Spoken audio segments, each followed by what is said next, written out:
The Last of Us. You said it was your favorite episode, possibly, meaning you loved it I think absolutely and it's you by adore the far the show. most hated. No, it's still bad. Yeah, so you texted me that they have such an insistence of changing things all the time. And I am curious, like we've talked about that regarding some specific instances, fairly significant plot instances, I would say. But I'm curious to hear you just kind of talk on that more because to me, not knowing the game really at all, except for what you've told me in the past, it feels like maybe they're just doing some of these things for an adaptation's sake, or like maybe they're having to fast forward through some stuff. But I don't know. But that's the crazy thing. It's actually the opposite problem to the first season, in my opinion.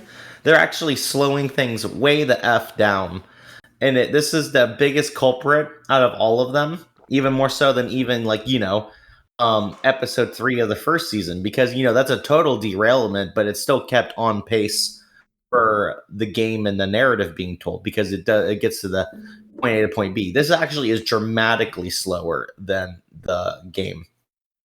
Really? That like very overtly, like this entire episode is like a 10-minute thing in the game, not even 10 minutes, but like around there.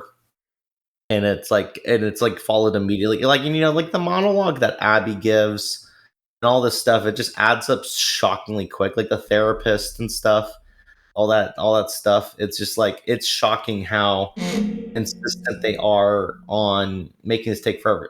This is the first, unlike the first season, this is way ahead, way behind compared to the game. The game, you'd be about roughly 3.5 hours into it, whereas this is like only covered about 2.5 of that, basically. Like we're already missing an hour, and this is all only going to cut. This is somehow supposed to cover a 30-hour long game, and like I presume 14 episodes. So you'd have to like basically dedicate 2 hours of game time for every episode. And yet they're doing the opposite. It's less. And like the next episode, just from the basic preview, it looks like they're about to cover 4 hours worth of content. And that's kind of shocking. That is kind of shocking. I That was one thing I was going to ask you. Do we know how many episodes this season is? Because I haven't Googled that or anything. Yes, it's 7, which is 2 less than the first one. Oh, okay. Oh, I remember you saying that. Yeah. So 14 being 2 seasons. Huh. Yeah, I wouldn't Unless have they increase the expected that. number. Yeah. Right. Yeah, true. I wouldn't have expected that. This episode, I did feel kind of like, as I was thinking about our call, I was like, huh, what really happened? I don't really remember. It was kind of like a cool down episode. There were a few moments that stick in the mind with like meeting the whatever they're called for the first time. The what? The Seraphites Seraphites, yeah. The and the WLF WLF. was yeah.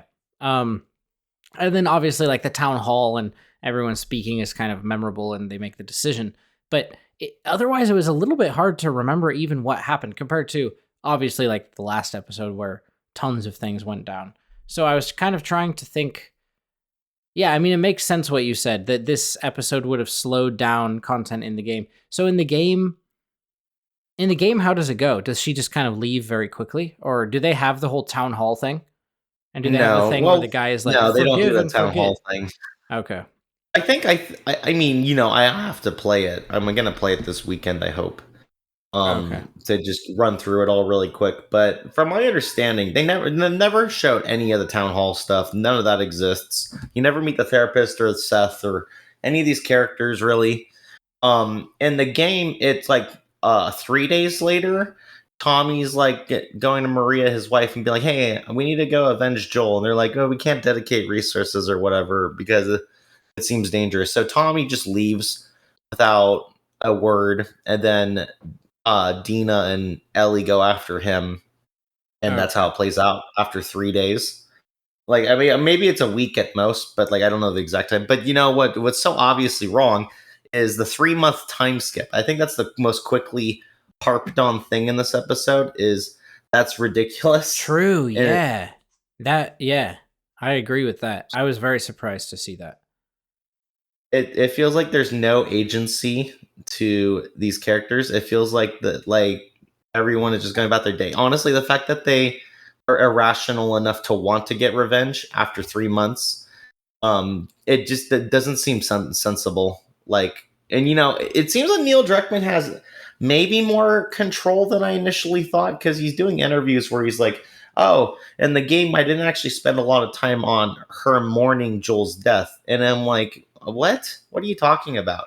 And then it translates into the episode, and it's like such a nothing thing to claim. Oh, 3 months pass. Oh, here are some scenes of her being sad. Some of the stuff in the house, like her sniffing his jacket stuff, that's verbatim to the game. Yeah. It just takes slightly longer, just dedicating more time to negative space, I guess. But like, The game does? it's not Or the show? The show. the Yeah. show. It like is like adding seconds basically. So That's when you're probably actually a good time to add some seconds. I don't know. What do you think? I mean, it's fine, but with the show's philosophy, the first season they were rushing through it, which I actually thought they did a great job of pacing it. I very reasonably for what they were given episode wise, but this is doing the opposite, where it's just adding time, doing stuff that could be fleshed out later. Like she's grieving the whole game. Like there's scenes of her being dour, especially since she's remembering the flashbacks and stuff. So it's silly to just front load this episode with stuff that's repetitive.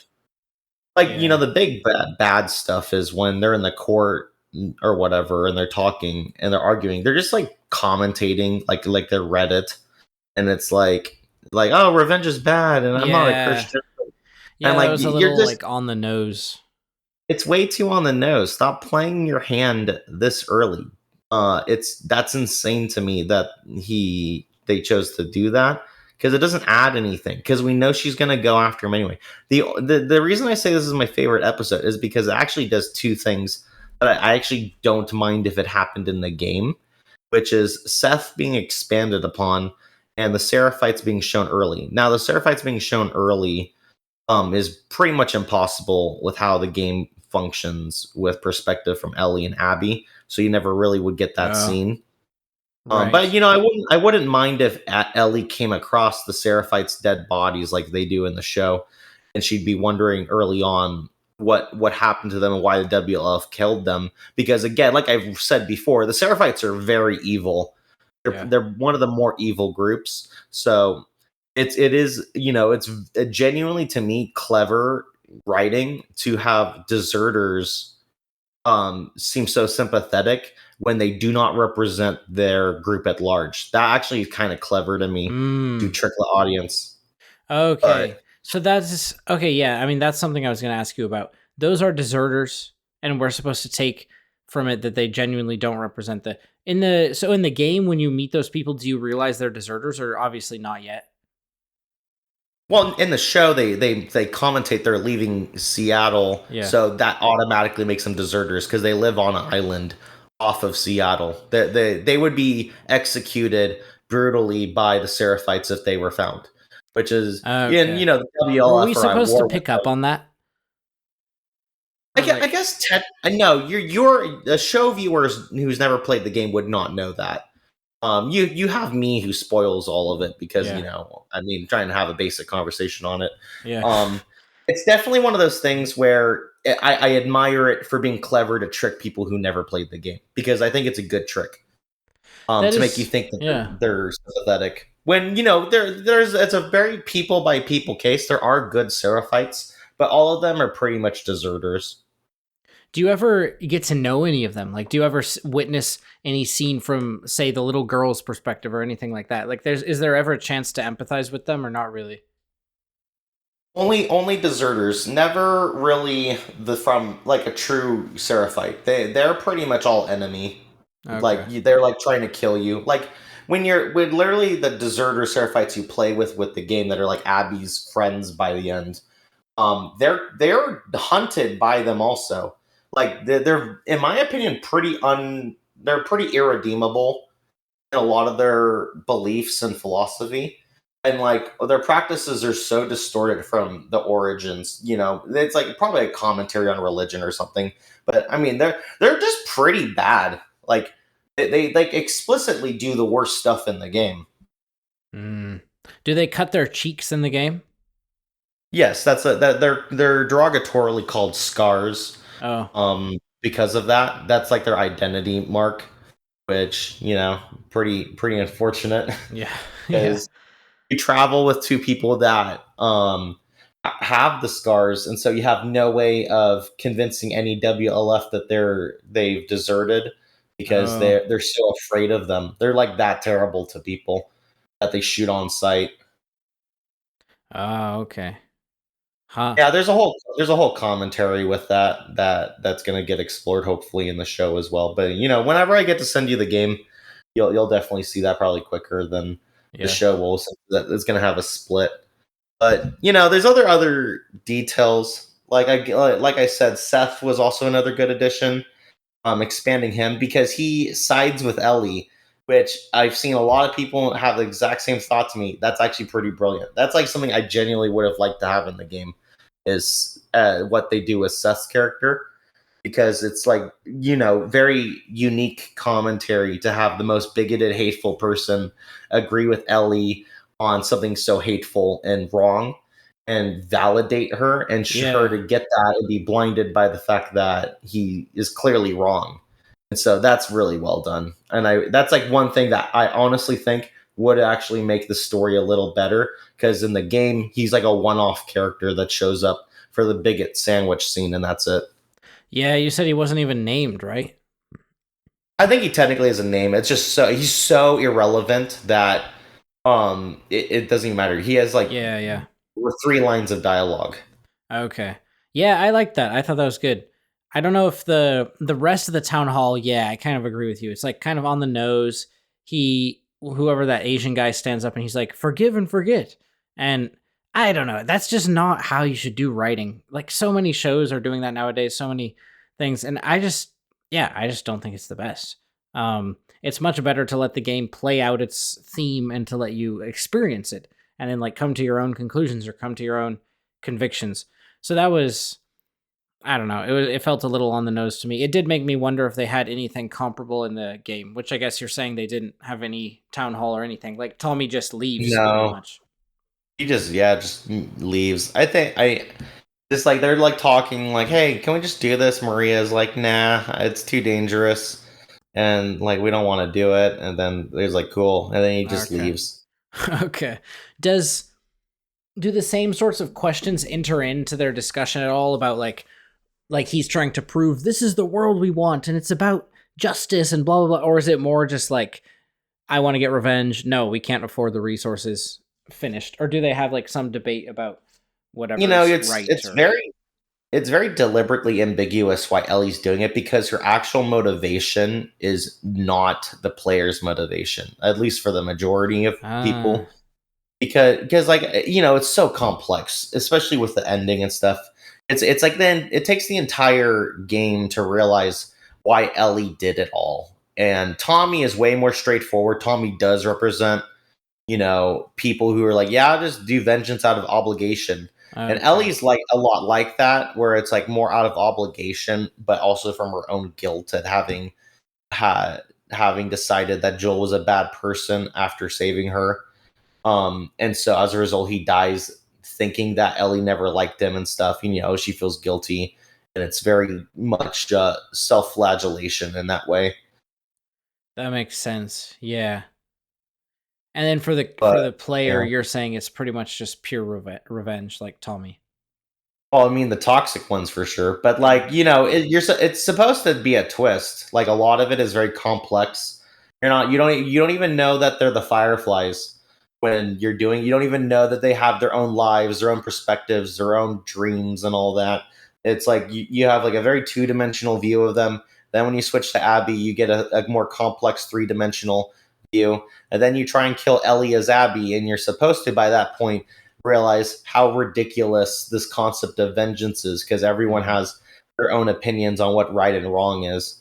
And then it's only because Abby lets her live that uh, when you get to the third act with Ellie going that's towards California to go and try and kill her one last time, most people, and this isn't just like a me thing, I think that the majority of people are so annoyed and hateful towards Ellie that Oh. she's still willing to kill Abby over all this crap.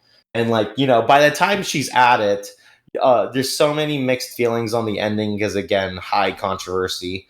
Um, that when she doesn't kill him, you know, it makes the simultaneous effect of like, wow, you spent all that time just to not effing kill her anyway. And you know that it's like it's so frustrating for people who try not to peel back the layers to it all and why it played out the way it did. Do they meet multiple times through the game? Like, do they encounter? Yes. Okay.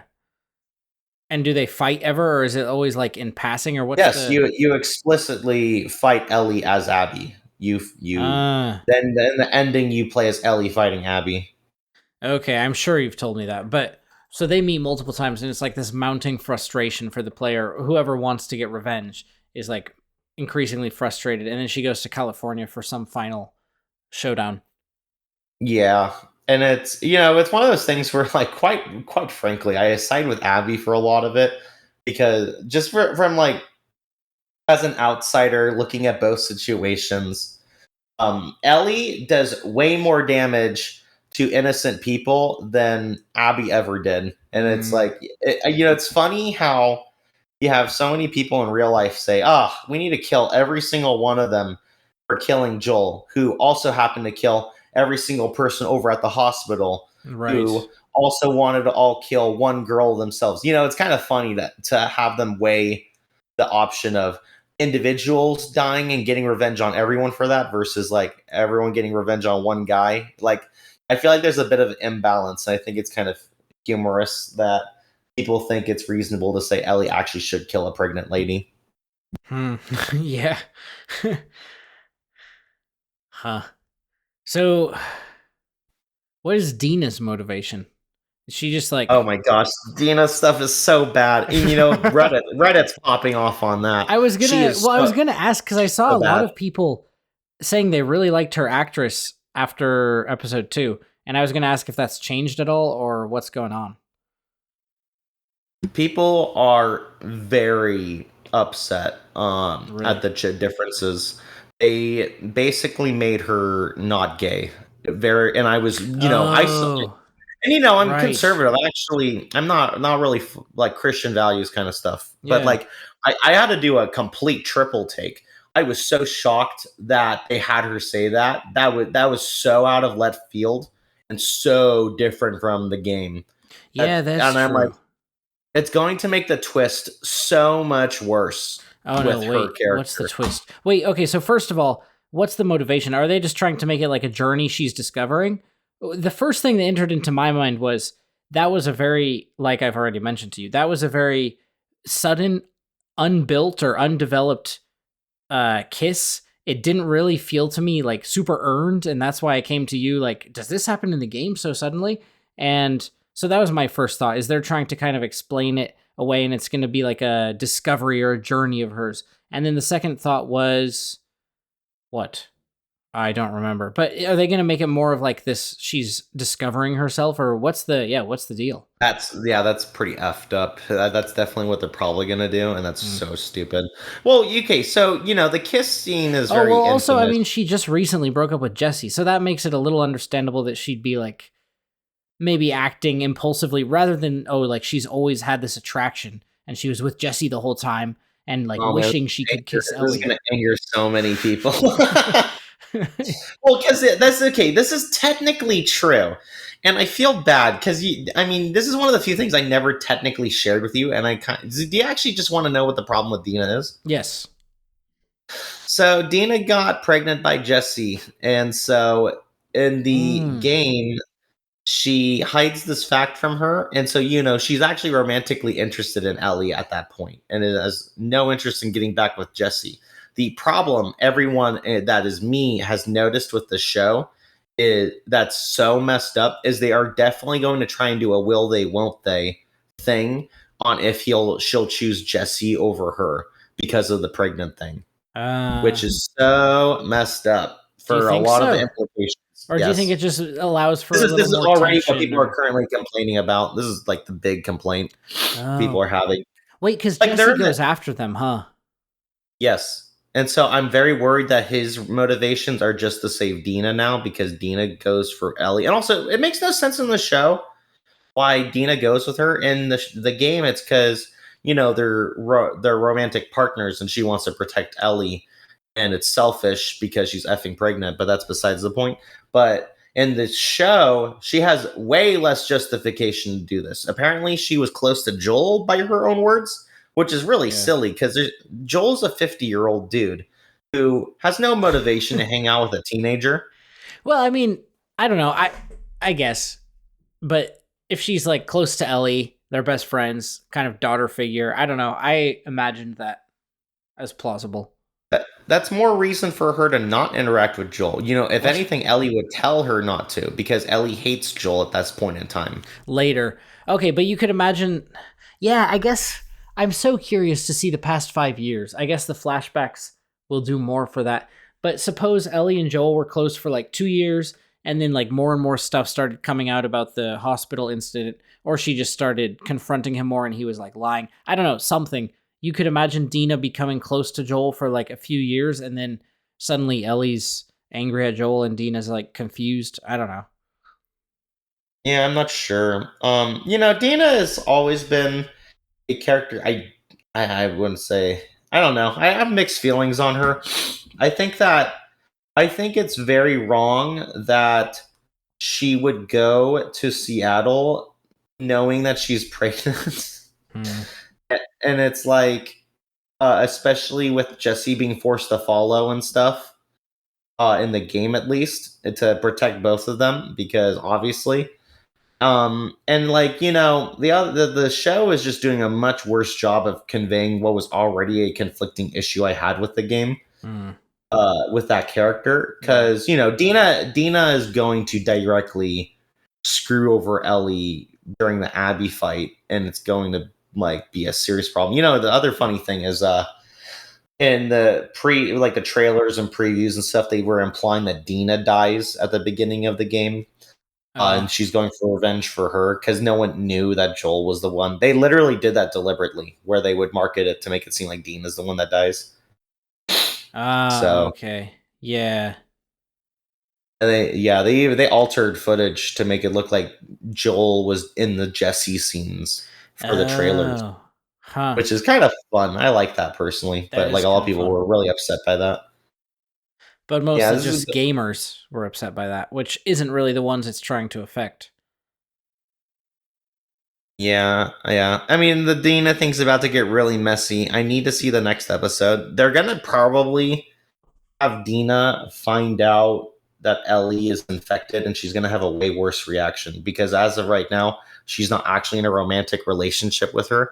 So, and I saw an Oh. article today where people were like, oh, she's going to have a much more realistic reaction. And I'm like, compared to her being morbidly depressed in the game, it's like, I mean, sure, if you think that for yourself, but it's kind of weird. Huh. That was something that popped into my mind. Does Ellie ever worry in the game that she's gonna infect someone, like by kissing or I don't know, her blood or something?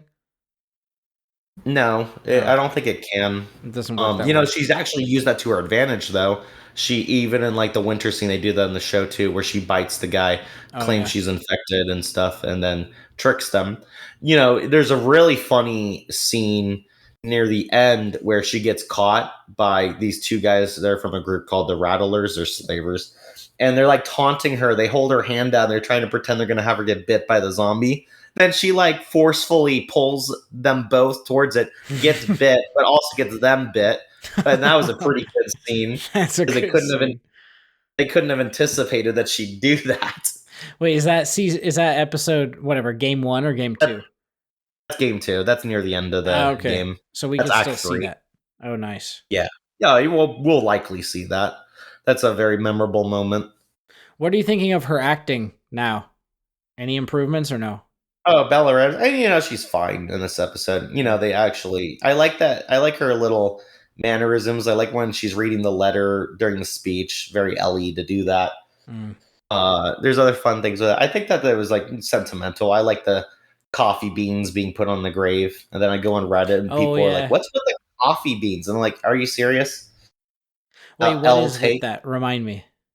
He likes coffee. Just okay, just okay. Oh Did they yeah, that never was a good mention that in scene. the show? No, I'm I mean, sure they did. I'm sure they did. I just I don't feel probably like have the best I feel like memory. this question wouldn't come up if people did know that. But it is weird. It's like a very memorable thing. He actually spent a crap ton of money to get coffee. Really? And he traded in guns for coffee. And it's like a very funny minor moment in the game that he did that for real. That's funny. And they do use weed as currency or something in the game, right? There's no, it's not actual currency. There's no currency system. Oh, but It I was mean they just like use it for it's a bartering or no, not to my knowledge. oh, That's okay. not a story thing, really. Actually, if anything, it's the opposite. Weed is still banned. Oh, really? Oh, that brings to mind. Yeah, so the therapist is completely fabricated. The weed is somewhat fabricated in terms of bartering or whatever. But wait, whatever his face is, the Firefly, Eugene, still Yes, had Eugene. he still had weed somewhere, right? In the game. He does, and like Ellie and Dina smoke it, and then Jesse catches them Yeah, right. smoking weed before Joel dies. So that's the other thing. For some reason, they rewrote it that Dina already knows that Eugene was a Firefly. That was probably the Yeah. most upset I was at the episode. First of all, this is important, Jesse. The Fireflies are recognized as terrorists in this world. Wait, So did for she her, sorry, I'm maybe I just need to pay attention more, but did she learn he was a firefly there in the garage because she found some sort of firefly emblem? Or did a Firefly pendant, yeah, but yeah. not in the show, at least from my knowledge, because we never seen that scene yet in Eugene. Oh, we might have. Wait, when she was in the garage, who was in the garage with oh boy, I'm forgetting now. Ellie was in the It's garage with harder. Jesse. And that was that for Eugene? Is that Eugene's garage? I don't know. That's what I'm trying to remember. Man, I feel like I forgetful. don't. That's fine, but like it's not It's not a normal reaction for Dina to know that he's a Firefly, because Yeah. she says it in the context of like I forget the context actually, but like for whatever the context was, it's not normal for people to say that. They're a known terrorist group. Mm, And they're not liked. Like in the game, she's like surprised to learn that he's a Firefly because he's quote a nice guy according to her. So that's how shocking it is. It's like learning someone's a Nazi, at least in their terminology. okay. Huh. And so it's weird that they act so nonchalant about them knowing. And the reason that's in the game is in case you never played the first one to like give you a quick mention of what Fireflies are to contextualize what's about to happen for the rest of it. Oh, right. Huh. So I don't know what they're doing here. That definitely gives me the thought Joel knows he's a Firefly, and that's why he killed them for whatever arbitrary reason. And the Yeah. therapist lady's so upset at him because of it. Because obviously, oh, it's so stupid. Like, I mean, why would Joel? So Joel hears that he's a Firefly. If at that point he didn't out you for killing all the Fireflies and all that stuff, why? What is the context? You know what I mean? It's kind of weird. I don't know. I was going to ask you, is there something they could do with the Eugene story or the Eugene flashbacks to redeem that arc? Like, could you come to appreciate the therapist or like that whole storyline? I hate the therapist, but Okay. like, But I what if they did mean, something that's like story centered and is like, okay, this was a clever way to whatever, like bring some conflict between Ellie and Joel in the past that we're witnessing by a flashback, while introducing Eugene and the discovery of what Joel did and blah blah. Like, is there something they could do? the only thing I could think of is maybe Eugene realizes Joel's the guy, gives out a message out to WLF, and that's the Oh, reason they come down there to kill him. oh, Because true. we still have not been given how they found him. In the game, it's because they know his brother's Tommy, and they heard rumors that Tommy lives in Jackson, and that's what they went there for, is because of that hunch.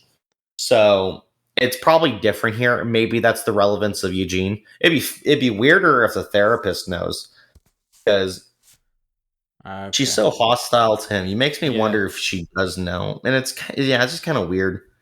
yeah. She is pretty hostile to him. That yeah, it's definitely suspicious.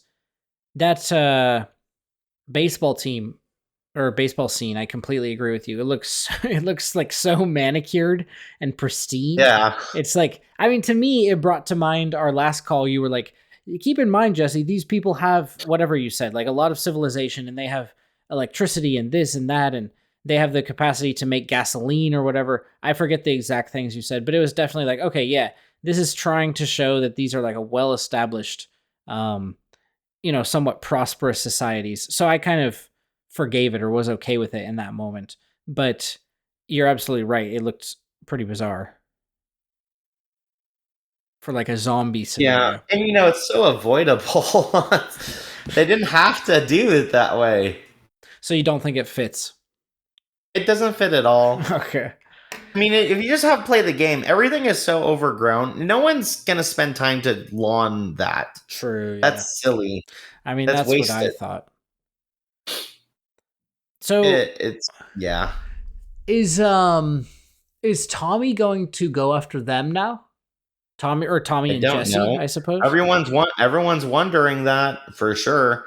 I don't know what they're doing anymore because Tommy's supposed to go for like what? Okay, what are they gonna do? Like realistically, because the whole point of it being a fancy show is you can show multiple perspectives, and whereas in the game you only ever follow effing Ellie for the first half, then Abby for the second half. You never see all these other fancy Yeah. crap. So are we just gonna cut to scenes of Tommy following them instead of the whole point is they're following Tommy's tracks and they're establishing that he's effing psychotic, at least in how he tortures people and murders them brutally. Oh, And really? then Dina's horrified by it, confused why he's like this. And then Ellie is just very nonchalant accepting it. And it's supposed to establish that Ellie's about to do the exact same stuff Uh that Tommy's gonna do. So all that's just out the window with so how it's they're like doing some it. conflict between Ellie and Dina. Yes. Oh, that's nice. Yeah, that's a good touch. Huh. I'm curious. I'm curious to see what happens between them in the end. I forget if you've ever told me. I don't know if the show will be the same as the game. I guess it's probably not They that bad to spoil. Yeah. they break up and she abandons Ellie. Okay. Before or after the big fight? After the well, I mean, she goes to try and get revenge, so she broke up, solidified by then. Is Oh. like I can't be with a woman like this, and so she leaves, goes back to Jackson basically, and Ellie is just by herself, two fingers less, and just like trying to cope with the fact that Joel's dead, trying to accept that. I mean, the ending is a little ambiguous in that it's semi hopeful that she gets back with Dina, Oh, but really? I don't know. I think Dina's just kind of not a good person in Really? the game. Really? Do you think it was the right decision to leave Ellie because of her anger or Yeah, bitterness yes. or yeah? Oh man, I am But, curious to play it. Maybe it would be good for me to play it. There's yeah, so that's many why I'm story gonna give it to you, questions. Jesse. I'll get maybe in like when I move in to my old place, I'll play the game really quick and send it to you. I'll just ship it to you and you give me your address and all that. Okay. Yeah, maybe that would be pretty cool. I would definitely be able to talk much more about it. Huh. So, suppose Tommy and Jesse go after them. Oh, did you get the sense so far that Tommy was wanting revenge, or was he just kind of appeasing Ellie? Like when he said he would back her or whatever, is he kind of. I guess he's kind of on the revenge train a little bit. Yeah, he's supposed to be, but I mean, it seems way toned down. I think he's saying a Yeah. lot of. He says a lot of dialogue that seems contradictive and almost character assassiny. Well, that's what I That was gonna he say. Is like if they're following this like super vengeful, like he's almost stumbling into Joel's path or whatever, Joel's pattern of darkness or vengeance. If they're gonna follow that, then maybe it's gonna be like a slower progression. Maybe that could even be more interesting. But yeah, so far he's like a little bit mild and like concerned for Ellie, and you get the sense that he's like a little bit more peaceful or subdued in some way. which is so weird. He's so reckless in the game. Mm. I almost like it almost borders on like blind selfishness. He doesn't realize how this affects his wife, affects everyone else in the town, and he, when he, they fail the first time to kill Abby. So when they're back home, he's so bitter and hateful that when Ellie initially refuses to go for Abby, he's disgusted with Ellie and says she's a coward and that she never loved Joel. And he kind of is just a total douchebag by the end. He's so bitter. He becomes like a very bad attitude type of person, and he's like decrepit. Oh, really? Oh, yeah, that seems pretty different. I mean, well, so far. Huh. It's I interesting. don't, yeah, Yeah. I don't see them doing that with this version of Tommy. He seems like too sane, too Yeah. reasonable. Yeah, I mean, so far he seems like this kind of healthy influence on everyone. He was even a healthy influence on Joel, right? And, trying to encourage him to Uh, no. I forget if it. It's funny. I'm not trying to disagree with you. I know you have like these good takes based on the show, but I have these different takes Yeah, based on yeah. the game. Right? Totally. I have to remember if the show's slightly different or not. Well, in the game at least, Tommy had nothing but nightmares living with Joel because again, Raiders type of stuff, Oh. terrible person, and when they meet for the first time after 5 years, they swore off to never see each other again. Oh shoot. Wait, Tommy, did they do that in the show? Man, my memory's so foggy. I was just remembering when I felt like he invited Joel to live there and he was like, "You could have a good life here and we're healthy and blah blah blah like family." And I felt like that's pretty much my only memory of their like last I think interaction. that I think that is true in the show. I know that's true because it definitely doesn't happen in the game. Oh. Huh. Yeah, they get in an argument, effing Joel is like, yes, and I need you to take this effing girl off my hands and take her to effing Salt Lake City. That's your cause because you're a firefly or something, and F you. And then he's like, F you. And then he's like, he puts his hands on him, he thrusts him in the locker, and he's like, you're such an effing brat. I saved your life all those years. And then he's like, no, that was horrible. I wish I effing died. Also, if you lay your hands on me again, I'm gonna effing kill you. That's their dialogue, Jesse. They are pretty hostile. Nice. Brotherly love. Yeah, it really is classic brotherly love for sure. They do love each other deep down, and obviously that's true as a testament of Joel being willing to come back to Jackson and spend years later. So obviously the Yeah. dynamic's different. Yeah. But like, yeah, I always thought it was funny that they were so immediately hostile. Like he's like, "Yeah, you want some horses and some guns?" And then, yeah, I go on your way. And I'm like thinking to myself, "Wait, you're not gonna help still? Like, it wasn't that was the whole point? Like, Joel's gained nothing from this." Yeah. So what do you think they'll do in the show? Will we have Well, they'll probably flashbacks? How many flashbacks are there of Tommy I'm in so tired. what? There's one with Tommy where Oh my gosh! Yeah, there is a scene where Tommy and Ellie are doing sniping stuff. I just Oh, remembered, really? just from like osmosis of remembering the details. So yeah, that scene does exist in the game. I was misremembering because they played at the wrong effing time. Yeah.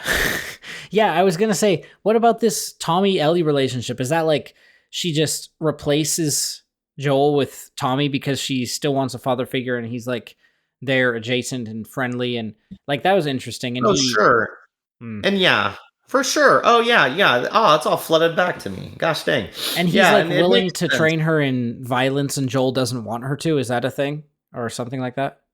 No, I wouldn't say that. Like they're hunting and they're killing stray infected. They're having it's more peaceful than anything. Oh, yeah. Um, the bigger thing is that showing that there's not a lot of outlets for Ellie to talk to people about being immune and stuff. He's one of the few. It's Oh. way different in the show. She's way more annoying about saying she's immune. Um, so yeah, that's why I forgot that that's in the game. It was a flashback of her doing that with Tommy, but it's obviously way later in the game, and it's also not during winter, so it plays differently. Oh, yeah. How does Ellie find out that she's infected? Or Dina find out that Ellie's Immune? infected?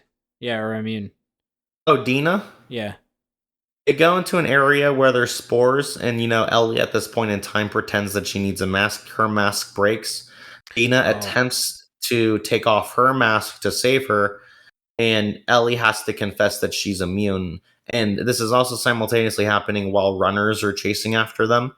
So they are dealing with the infected, and at the same time, I forget if Dina gets either just because she's exhausted or if she gets hurt in some way, but she gets like needing Ellie to carry her as they find the movie an abandoned movie theater, and she like lays down for the rest of the game in the Oh. theater basically. Oh, that's And right before the movie theater. yeah, Okay. so there's that whole thing. And they're definitely going to do it differently here because she looks like she wants to shoot Ellie in this version. And I'm hearing this article see like, it's a more realistic reaction. Like, no, it's not. It's a different reaction. It doesn't make it more realistic. Mm. You think it just shows a different sort of person or a different sort of character? Yeah, it shows Like a reaction effing to. it shows a effing anti-gay person. I'm not gonna go that far, but but for her to say she's not gay explicitly is kind of offensive to that whole community.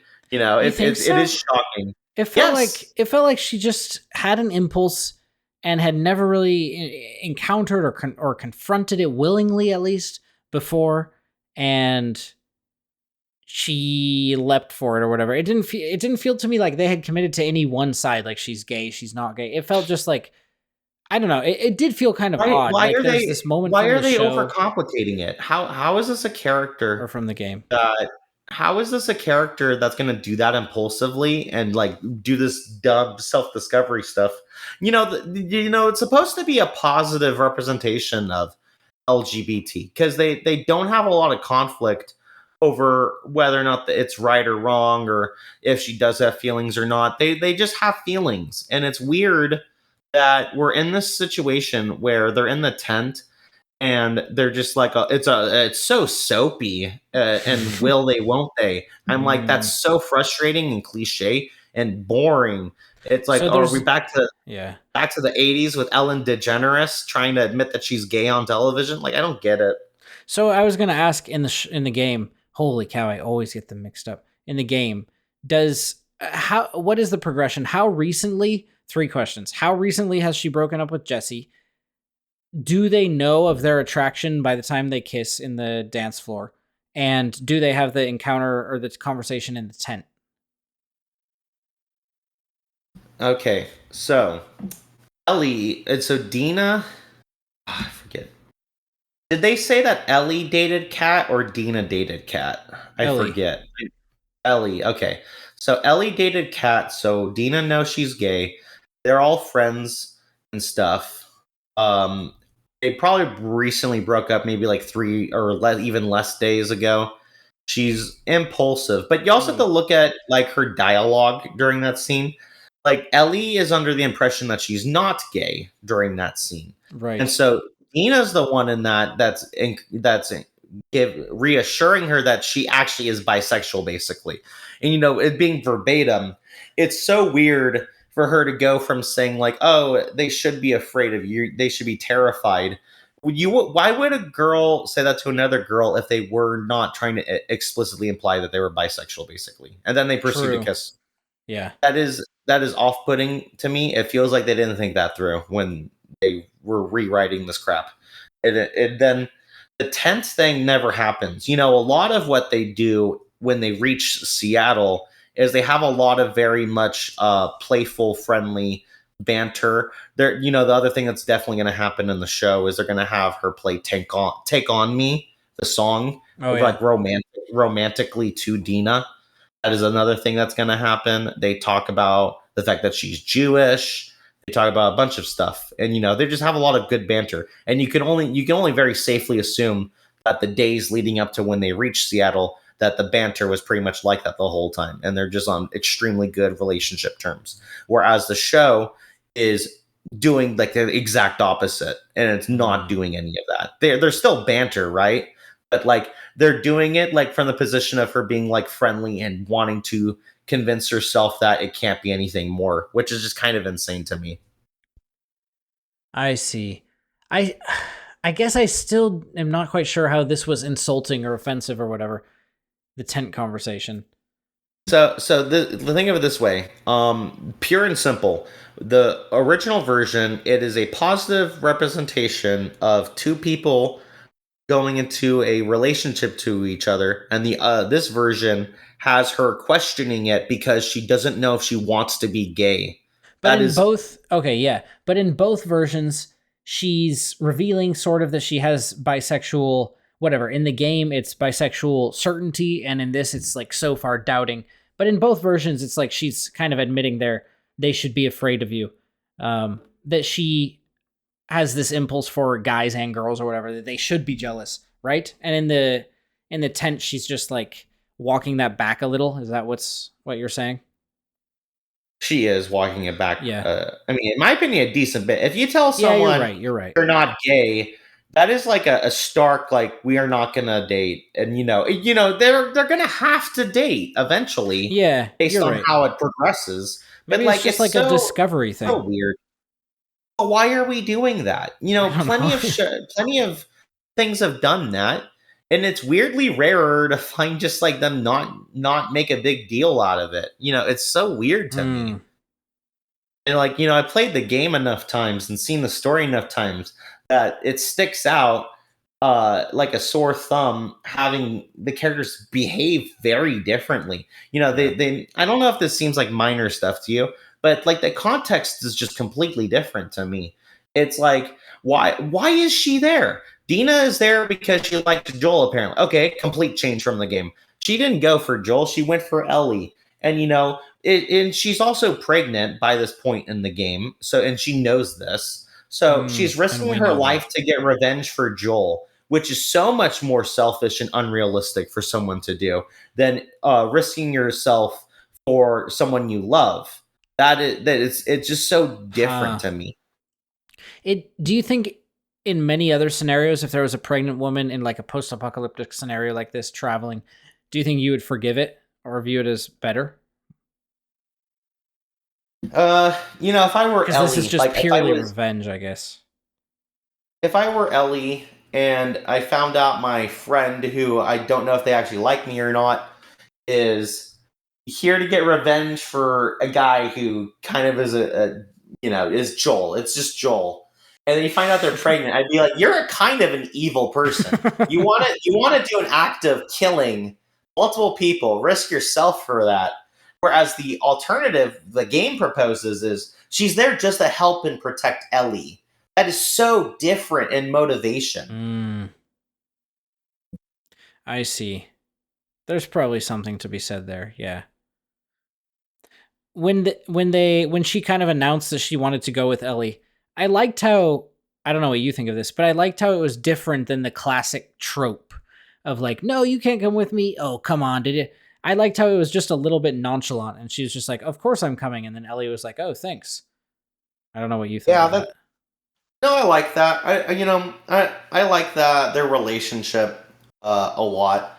I think again, I've said I have a lot of issues with a person being pregnant, doing all this stuff, and that being a twist in the game. Yeah, Especially since it leads to Jesse directly having to get involved.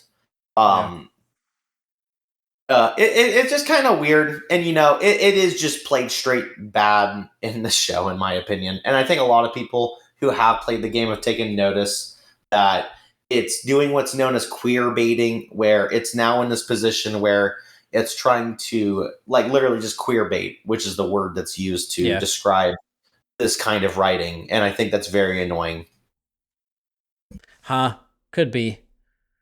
I understand. How soon in the game do you realize that they're a thing? Because when is the flashback, for example? I think you realized during the E3 trailer. Okay. Well, right, I think yeah. Because I they think reveal it, don't they? well, I do agree that the relationship is kind of impulsive, and that is in Dina's nature. And again, it leads to more complexities with her character. She's not like this perfect character, and I've said as such Yeah. that she's very impulsive. She's doing this for Ellie, and by the end of the game, she breaks up with her anyway. And so it's actually honestly more realistic for that. It's not, she's just not the romantic partner Hmm. that Ellie I ideally would want because of her own decisions. And so, yeah, it's played really well in my opinion. It's not just like there's no conflict between them. There's conflict when, she realizes she's immune and she realizes she's pregnant, and that becomes a serious problem in the game because as soon as she finds out, that's also the same time she's basically bedridden, and she becomes a Oh. massive risk and a massive burden on Ellie. Oh yeah. Very much so. She basically directly is the reason Ellie can't kill Abby. Basically, Okay, that makes sense. So when they leave Jackson together, are you already kind of aware of their relationship or their yeah, attraction? they have a. You could tell. Well, I mean, you have to remember that during the gameplay, the Dina and Ellie going on the scouting stuff, like the patrol, Oh that's a yeah. much longer section, and Dina and Ellie are together to discover Joel, basically, not the other way. Where Dina was not with Joel during that time, Right. so they spent technically less time together in the show version, which I think is kind of strange. Together they also took on like four little children and pummeled the crap out of them with snowballs. That was a really fun section. So, wait. So overall, the game is or the show is slowing things down, or it's speeding up certain sections and slowing other sections down, or just this episode was slowing down. I think this episode in particular slowed down things immensely. Like again, the next episode looks like it's clearly covering 4 hours worth of content. Yeah. You know, within an hour. Like they're also showing Jeffrey Wright's character Isaac early, which is stupefying because again, that's Abby stuff. I don't. So I don't think I saw the preview. so yeah, the two main things they're gonna cover. They're gonna definitely cover the pregnancy thing, the reveal that she's immune. They're gonna get to the movie theater, and at some point they're gonna have to also be doing like the B plot is Isaac's character, who is the leader of the WLF. They're gonna apparently be showing him, doing some good old torturing Nice. Seraphite stuff. So that's happening, and I'm like thinking to myself, this is like so much of the game. It's Oh. so quickly. This is probably the most game getting covered within a single episode for sure. Okay. You think it's going to be bad overall? I can't predict that. It's funny. I don't even necessarily hate the first season. I don't know if I've made that clear. I No, get I think you've frustrated made at that clear the. to me at least. Yeah, I've been under the impression that you kind of liked the first season. I do. I think Yeah. there's good aspects to it. And obviously episode 3 is extremely great. I just think it's kind of annoying that you're basically you made The Godfather and you put it into the game. Well, you're not adapting the game at that point. It's just kind of weird. Hmm. I think that kind of is just strange. And so there it's not even like the stuff is in the second season's even that good. I think the therapist is effing a total misfire. That's totally effing stupid. Yeah. Um, I wish I wrote this crap. I mean, I wish they would take the risk to end the season with her confronting Abby, and then the third season is all the Abby stuff. But they apparently aren't doing that. So we have four I feel episodes like that'd left. be so hard. Like that's I don't know if it's even a risk. It's just not going to play the same with non-game viewers. Like it's just not going to have the same appeal, I would say, right? Well, okay, so this is just my very, very simple thought. Make all the episodes all at once. Make a 14 episode season 2. Make Yeah. it longer than the first season even. You can have like a fancy, one of those things they do where they split it in half for like a mid season wait or whatever they do, Yeah. like what they did with Walking Dead. Um, totally just do that, and then when people come back, you see the Abby stuff. There are going to be people who probably complain about it, but that's kind of like a part of the point is that you're being forced to follow her perspective. And some people can't survive being intelligent and moral good people, and then that'll cull away the weak, and good viewers will stay. There it is. Yeah. A good marketing strategy if I ever heard Yeah, one. It's such a unique thing in the story. I can't even think of books that do that. At least ones I've read, where Yeah. they just straight up just cut to what the other character was doing that you thought was the villain the whole time. At least in terms of the game. And gameplay wise, it's actually very interesting too, because Abby gets different weapons and plays differently. So when you're playing her, it's like you're starting an entirely new game, and very, very overtly. Because the guns are so important. It's not like Call of Duty. They have a very specific feel to them, and combat has a very specific methodology, especially on harder difficulties. So when you have this such dramatic transition to her, and you don't know, and when you play it for the first time, you don't know how long it's going to last, and then you're seeing flashbacks of her with Owen and stuff, and you're getting this whole elaborate game. It's like you're playing the first Last of Us game secretly, and you don't even realize it because you don't know how long it's going to last, and it's so brilliant. And then when you get to the near the end of it and you catch up to Ellie and you try to kill Ellie as Abby, that to me is like one of the greatest things in gaming. Like, it is such a clever bit of like direction That is to pretty cool. do that. What It's is so that fast. like? What is that like as a player? Like, oh, well, what's the scenario, I guess? And then do you realize, I presume, that you're trying to kill Ellie. And what is it like? Like, do you just see your character sitting there waiting for you to control her and you just have to try to kill Ellie? Or do you Yes, have you have like to any choice? actively are fighting and trying to kill Ellie. And this is pretty universal. Most people agree that they don't want to kill Ellie and they don't want to do this. That's the whole point. It's making a not in your face. It's not blunt. I think it's very clever. It's putting this in front of you.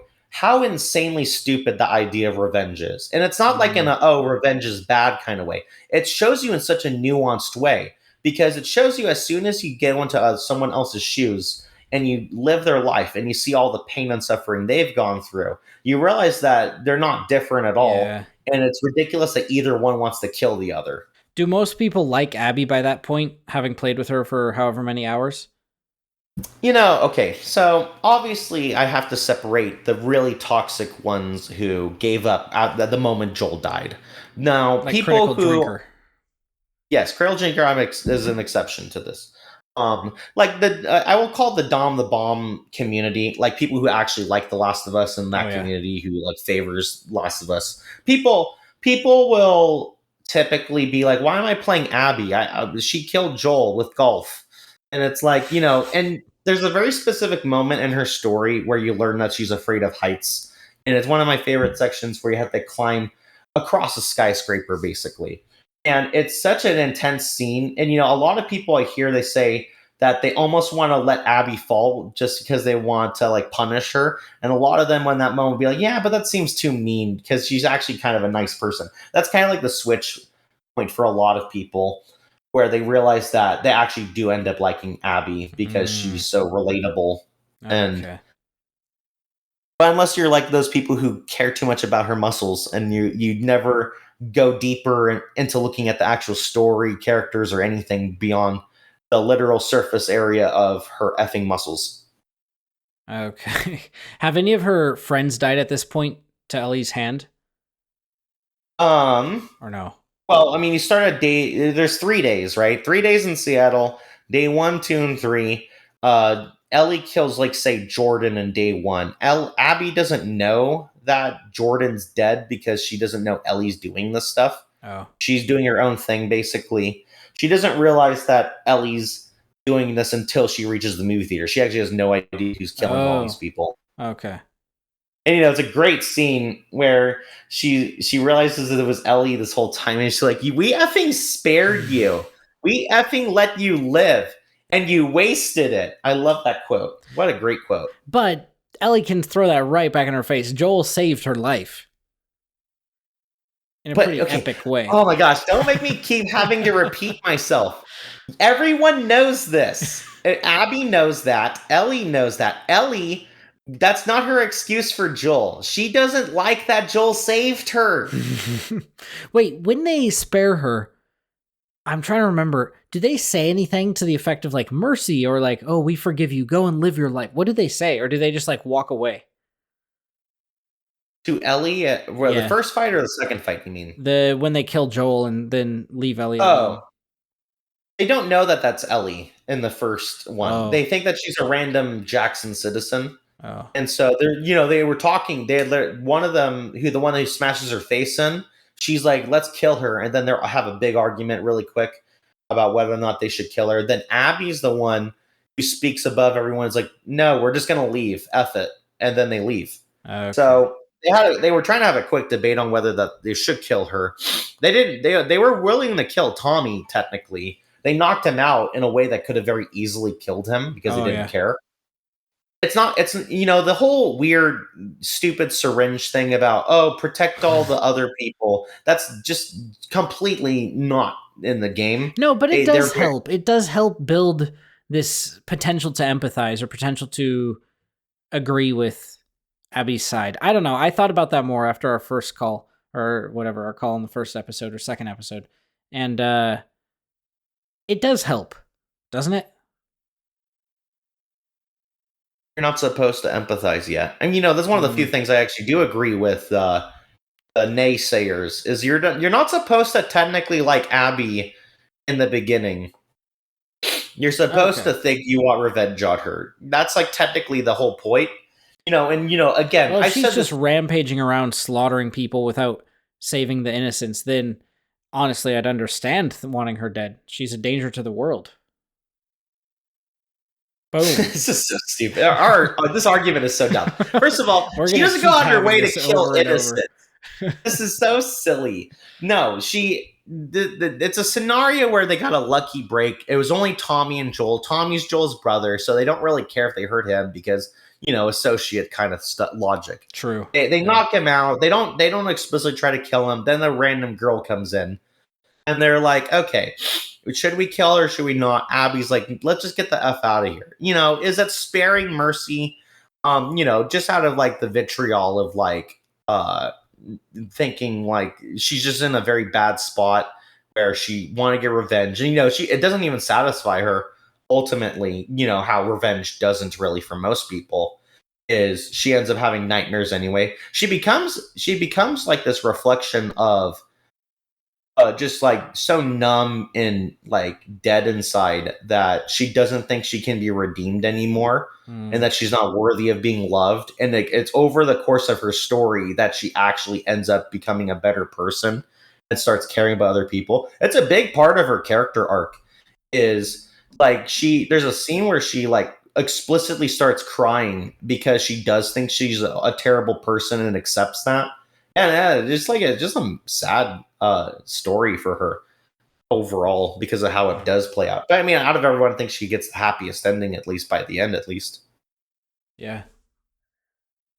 What happens to Jesse at the end? Not telling you. Ugh. You got to learn that from when they show that either in the show or you play the game. Okay. He's cool. I like him. And he has my Jesse's name. definitely my Haha. Jesse's my favorite in Ellie's story. Owen's my favorite in Abby's story. Oh yeah, he seems cool too. We're not Yeah, and gonna that's the see. thing I wanted to ask is what do you know about Owen from this show? Because I don't feel like I know a lot. Yeah, no, absolutely nothing. When I say he seems cool, it's like the bare minimum of like, it just he stands there with a kind of concerned, compassionate look. Like that's pretty much it. He like she obviously looks up to him or sees him as some sort of support, and he looks at her with care. And he like kind of looks at the others and is like, "Okay, guys, what are we gonna do about this?" And oh, well, he did say we're gonna try to convince her to leave, right? That was like pretty much the one decision or like character point, data point we have about him. He cares about her. She likes him. They seem close, closer than the other two or the other three, four. And he thinks they can convince her to leave and it'll be the best for her before killing Joel. But I don't really know anything. Yeah, that is technically different from the game, but that is very in character, so I don't mind that part. Okay. Of all of them, he would be the only one I think would be very hesitant and uncomfortable with Abby torturing and killing Joel. And that's the only thing that the game doesn't explicitly do that I think is perfectly fine in the show even though they show everyone getting uncomfortable with Abby, it is in particular Owen specifically, because Owen is the most heart of gold of everyone there. He is there for, same exact motivations as Dina, to protect Abby because he cares for her. Okay. Yeah, that makes sense. They're already affectionate, or are they already like a full couple? They're they are childhood best friends. Her Owen thinks of Abby's father as his father, basically, and they grew up Oh together. yeah. Okay. So So they have kind of whether a romantic arc during this season as well, or during this game. yes, they do.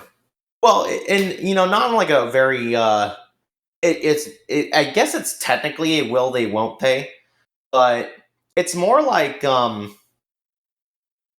obviously has feelings for her and values having a friendship with her, and it's because Abby is so gung ho about getting revenge that Owen just isn't the kind of person who likes people that want revenge. He Yeah. finds it distasteful secretly, and it's like one of the more nuanced things about Owen's character that makes him stand out among a lot of the characters in Last of Us is he's probably the genuinely one of the nicest people in the whole game, and it makes it so much more depressing how it all plays out, basically. Uh, I'm excited to see, or rather, dreading seeing. Yeah, unfortunately, I think it'll definitely take until season two Mm. to fully explore all that. Again, I don't know how they're going to end the season, but definitely, in my opinion, if they wanted to show more Abby content, it makes more sense to do it in the third season, as how they decided to. Okay. Are we going to see any more Seraphite deserters that are? Well, I Oh mean, we yes, have to because they're the ones that join Abby, right? yes, So we saw some deserters and they all kind of died, but we're going to see more.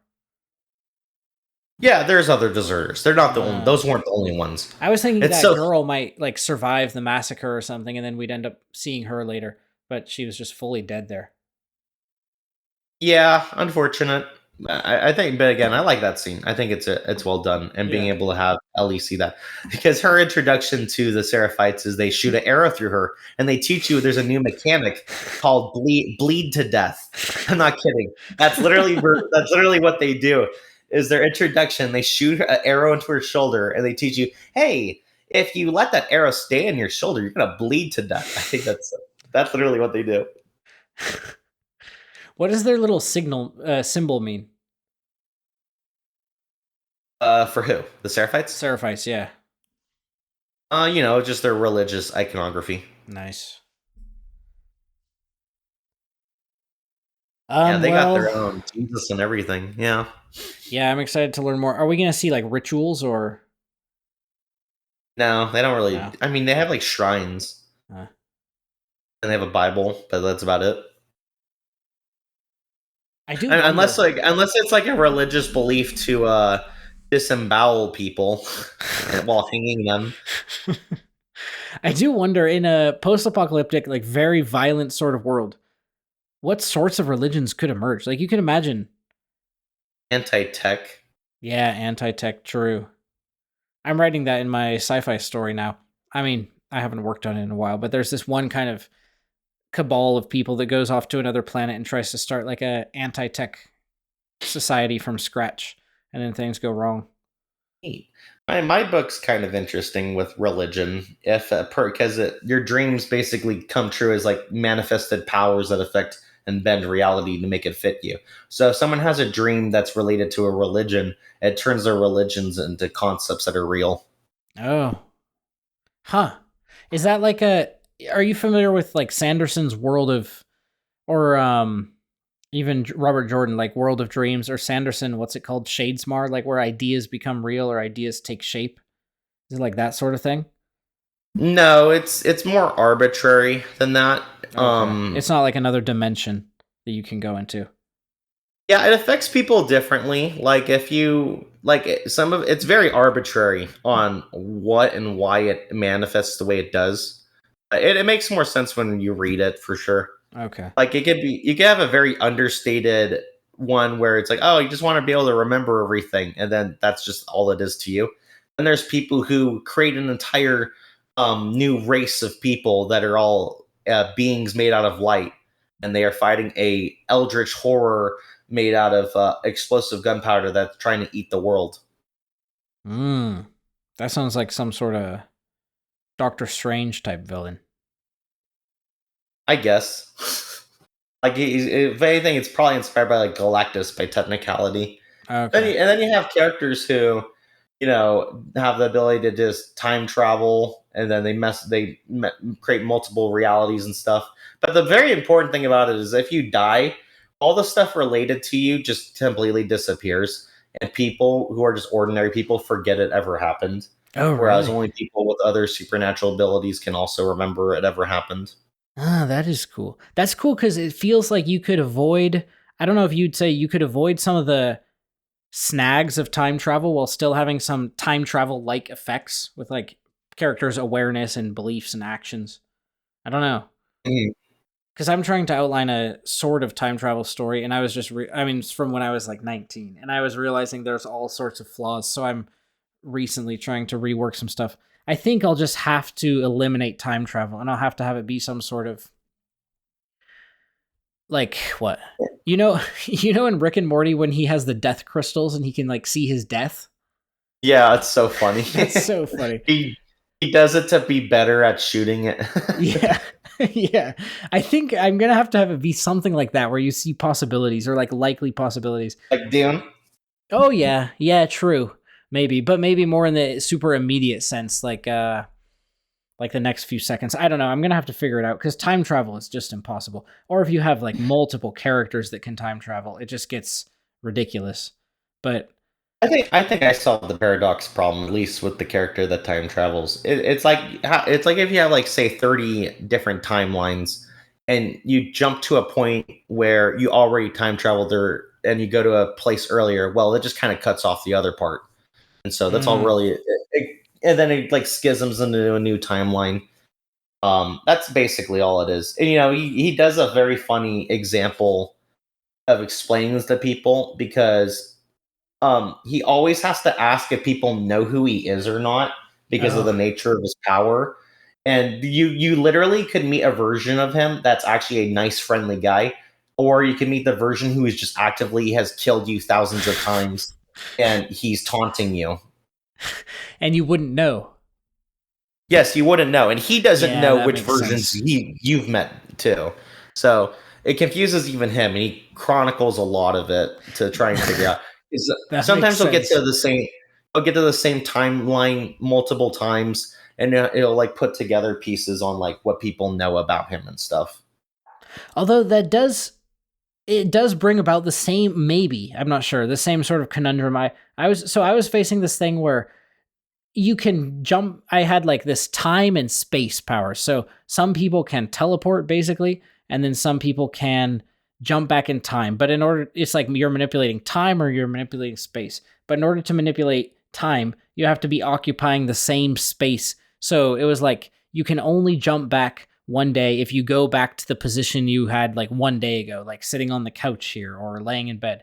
And then some people can do it more powerfully, like 2 weeks is kind of the max, and some people are super weak, like maybe 30 minutes is the max. But what I realized is if everyone's doing it, the whole universe could just leap back endlessly. So then I was like, okay, well, say you can only do it according to the events that you knew happened. If the events that you believed happened in the world happened, then you can do it, and otherwise you can't.